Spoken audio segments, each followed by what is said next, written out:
এই একটা মাত্র সার্ভিস যেখানে জীবন বিলিয়ে দেওয়ার শপথ নিয়ে সার্ভিস শুরু হয়। আমার জানা মতো সশস্ত্র বাহিনীর বাইরে এইরকম আর কোনো আয়োজন নেই।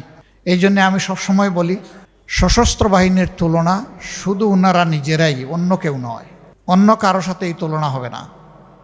আমরা আপনাদেরকে আমাদের পরিবারের অবিভাজ্য অংশ মনে করি, আনসেপারেবল। আপনাদেরকে কখনো আমরা আমাদের হৃদয় থেকে সেপারেট করতে পারবো না। তারা আমাদেরকে ঋণী করে গিয়েছেন, তারা দেশের জন্য কমিটেড ছিলেন, জাতির দায়িত্ব নিয়ে তারা দায়িত্ব পালন করেছিলেন।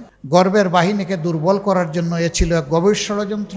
আমরা এই ষড়যন্ত্র উপলব্ধি করি এবং আল্লাহ তাআলা কোনোদিন সুযোগ দিলে তার সঠিক প্রতিকার করব ইনশাআল্লাহ। যুদ্ধের ময়দানে একজন লড়াকু সৈনিক, তিনি যদি যুদ্ধ করতে করতে জীবন বিলিয়ে দেন, পরিবার এটার জন্য আফসোস করে না। কারণ তিনি প্রথম দিনই শপথ নিয়েছেন তার প্রিয় দেশের প্রতি ইঞ্চি মাটি তিনি পাহারাদারি করবেন। এই মাটি কাউকে ছাড় দিবেন না, প্রয়োজনে নিজের জীবনটা উপহার দেবেন। 2009 সালে সরকার জানুয়ারি মাসের প্রথমার্ধে তারা দেশের দায়িত্ব গ্রহণ করেন। 1.5 মাসের মাথায় এই ভয়ানক হত্যাকাণ্ড সংঘটিত হয়।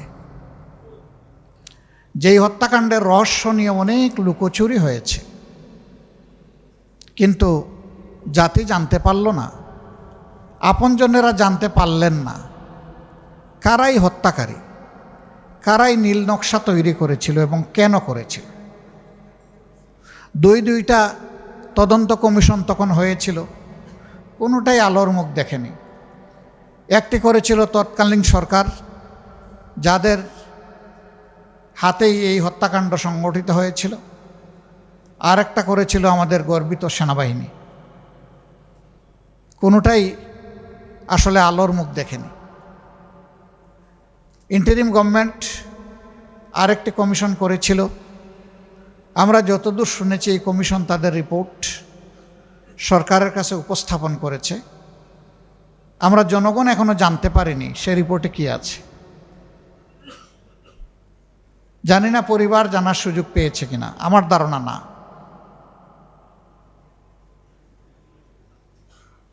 দুইটা বিশ্বযুদ্ধেও একদিনে এত সংখ্যক সেনা অফিসারের মৃত্যু কোনো বাহিনীতে ঘটেনি। দুনিয়া এটি নজিরবিহীন, আনপ্রেসিডেন্টেড।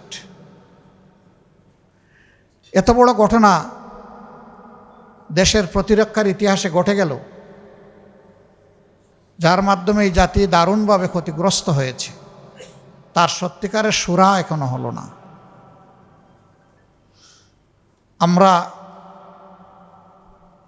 আমিও সৈনিক পরিবারের একজন সদস্য। আপনাদের মতো পুরোপুরি হয়তো বা এই ব্যথা বুঝব না, কিন্তু কিছু হলে ওই ব্যথা আমাদেরকেও স্পর্শ করে। যে ভলিউমে আপনারা ব্যথা কনসিভ করেন, আমরা ওই ভলিউমটা হয়তো বা কখনো পারবো না, কিন্তু এইটুকু নির্দ্বিধায় বলতে পারি যে আমরাও ব্যথা অনুভব করি। এরপরে অনেকগুলা ঘটনা 15.5 বছরে ঘটেছে এই সরকারের জমানায়, এবং সবগুলা ঘটনাই দায় চাপানো হয়েছে যারা ভিকটিম তাদের উপরে। ভিকটিমরা আবার রিভিকটিমাইজড হয়েছেন। এটাই সবচেয়ে দুর্ভাগ্যের বিষয়। একদিকে বিচার তো পেলেনই না, উল্টা আপনজনকে হারানোর পরেও তারা আবার নিগ্রহের শিকার হলেন, নিবর্তন নির্যাতনের শিকার হলেন। একটা শ্লোক আছে, পাপ বাপকেও ছাড়ে না। এটাকে ম্যাচিউরিটি পর্যন্ত দিতে হয় যাওয়ার সুযোগ। আল্লাহ তাআলা একটা সীমা পর্যন্ত সেই সুযোগ দেওয়ার পরে তাদের উপরে তার শক্ত গ্রিপ বসান।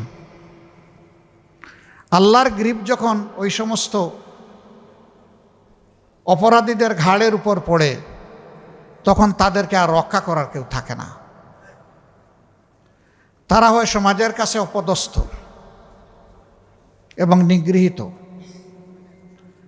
বনানী সামরিক গুরুস্থানে, কবরস্থানে, যেখানে আমাদের এই বীরদেরকে দাফন করা হয়েছে, সেখানে আমার ঘনিষ্ঠজনরাও শুয়ে আছেন। আমি যখন তাদের কবর জিয়ারত করতে যাই তখন হয় এইটা দিয়ে শুরু করি, না হয় এখানে এসে শেষ করি। এইটাকে নৈতিক দায়বোধের জায়গা থেকে একটা সৌভাগ্য মনে করি, এই বীরদের কবরের পাশে দাঁড়ানো। আল্লাহ দোয়া কবুল করার মালিক, কিন্তু দিল খুলে তার কাছে সাবমিশন দেওয়ার দায়িত্ব আমাদের,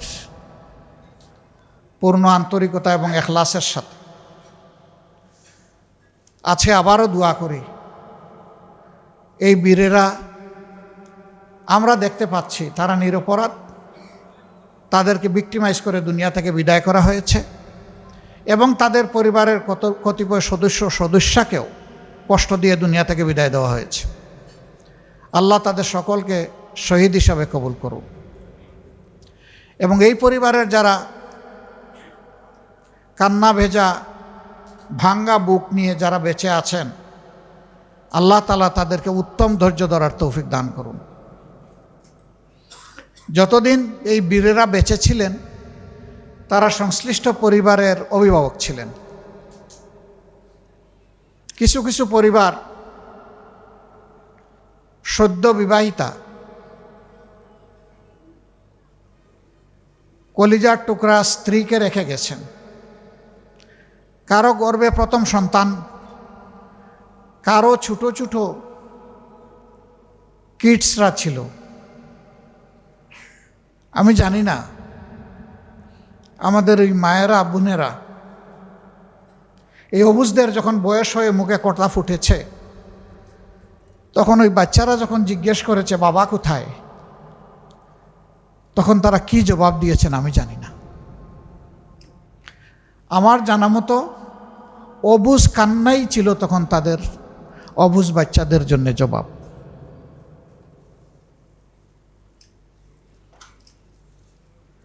বাংলাদেশে এই ঘটনা দিয়ে শুরু হয়েছিল খুনের রাজনীতি সেই সময়ে, এরপরে এটা এসে শেষ হয়েছে 24 এবং তার রেশ উসমান হাদি পর্যন্ত অব্যাহত ছিল। এই মানুষগুলোর ত্যাগ এবং কুরবানির কারণেই আজকে বোধহয় এখানে দাঁড়াতে পারলাম, কথা বলতে পারছি, নিজের অনুভূতিটুকু অন্তত প্রকাশ করার সুযোগ পাচ্ছি। খুবই তৃপ্ত হতাম, কৃতজ্ঞ হতাম যদি এই শহীদ পরিবারগুলার ভাঙ্গা বুকের ভিতর থেকে বের হয়ে আসা দুই একটি কথা মন ভরে শুনতে পারতাম। রমজানের দিন হওয়ার কারণে সময়ের সীমাবদ্ধতায় সম্ভবত আয়োজকরা এই সুযোগ দিতে পারেননি, অথবা আমরা এই সুযোগ নিতে পারিনি। আল্লাহ তাআলার কাছে দোয়া করি তাদের মনের কথাগুলা আল্লাহ যেন শোনার এবং বুঝার সুযোগ আমাদেরকে দান করেন। আমরা তাদেরকে কথা দিচ্ছি, সরকার বিচার ব্যবস্থা কি করবে না করবে সেটা আমরা দেখব, কিন্তু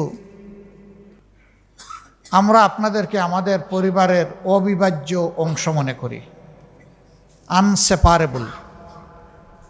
আপনাদেরকে কখনো আমরা আমাদের হৃদয় থেকে সেপারেট করতে পারবো না। তারা আমাদেরকে ঋণী করে গিয়েছেন, তারা দেশের জন্য কমিটেড ছিলেন, জাতির দায়িত্ব নিয়ে তারা দায়িত্ব পালন করেছিলেন। গর্বের বাহিনীকে দুর্বল করার জন্য এ ছিল এক গভীর ষড়যন্ত্র। আমরা এই ষড়যন্ত্র উপলব্ধি করি এবং আল্লাহ তাআলা কোনো দিন সুযোগ দিলে তার সঠিক প্রতিকার করব ইনশাআল্লাহ। সে আমি বেঁচেও থাকতে পারি, চলেও যেতে পারি, মানুষও মর নয়, কখন কে কতদিন বাঁচবে সে নিজেও জানে না, স্বয়ং নবী পয়গাম্বররাও জানতেন না। এটি আল্লাহ তাআলার অ্যাবসলিউট অথরিটি। তিনি কাউকে এইভাবে অগ্রিম বলেন নাই যে তোমাকে এত দিন, এত ঘন্টা, এত মিনিট, এত সেকেন্ড সময় দিয়ে দুনিয়ায় পাঠাচ্ছি। এটা আল্লাহ তাআলার একান্ত মেহেরবানি। তবে আমাদের এই পীরখানার বীরেরা দুনিয়া থেকে বিদায় নিয়েছেন, আশা করি তারা হাসছেন আর দুনিয়া তাদের জন্য কেঁদেছে। সারা বাংলাদেশ কেঁদেছে, বাংলাদেশিরা যে যেখানে বিশ্বে ছিলেন তারা কেঁদেছেন। বাংলাদেশি নন এমন মানুষগুলোও কেঁদেছে। এটা সবার হৃদয়কে, কলিজাকে টাচ করেছে। এরপরে একে একে অনেকগুলা হত্যাকাণ্ড আপনারা জানেন। আমরাও আমাদের অনেক প্রিয় নেতৃবৃন্দকে হারিয়েছি, ফার্সিক্যাল ট্রায়াল এবং এক্সট্রা জুডিশিয়াল কিলিং দুইটার মাধ্যমেই, বিচারিক বিচার বহির্ভূত, দুইভাবেই আমরা আমাদের প্রিয়জনকে হারিয়েছি, আপনজনকে হারিয়েছি। তাদের সকলের জন্যই অন্তরের অন্তঃস্থল থেকে দোয়া একটাই, আল্লাহ যেন তাদেরকে মর্যাদাবান শহীদ হিসাবে কবুল করেন। শাপলা চত্বরে অনুরূপভাবে নিরীহ আলেম উলামা, হুফাজ, আইতাম তাদেরকে নির্দয়ভাবে শেষ করে দেওয়া হয়েছে এবং সেই নিহত লোকগুলার জীবন নিয়ে উপহাস করা হয়েছে। বলা হয়েছে কেউ গুলিও ছুড়েনি, কেউ মারাও যায়নি, ওরা রং ছিটিয়ে অভিনয় করে পড়েছিল। এইভাবে নিহত হওয়া লোকদের প্রতি উপহাস দুনিয়ার ইতিহাসে কেউ কোথাও করেছে কিনা আমার জানা নেই, কিন্তু বাংলাদেশ তা প্রত্যক্ষ করেছে।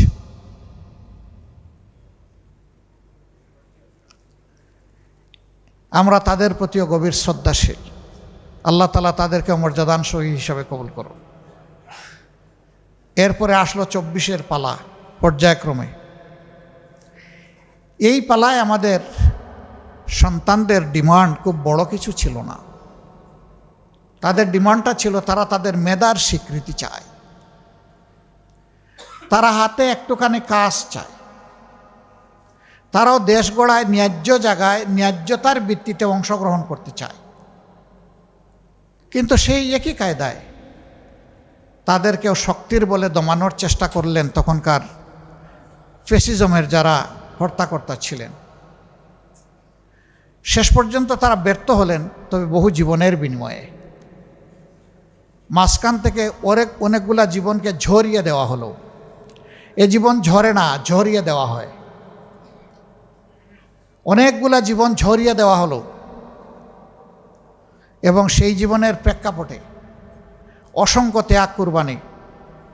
যারা বেঁচে আছেন তাদের মধ্যে অনেকে পঙ্গুত্ব নিয়ে বেঁচে আছেন, হয় হাসপাতালের বেডে, না হয় একটা কষ্টের জীবন তারা বয়ে বেড়াচ্ছেন। তাদের সকলের প্রতি আমাদের গভীর সহানুভূতি।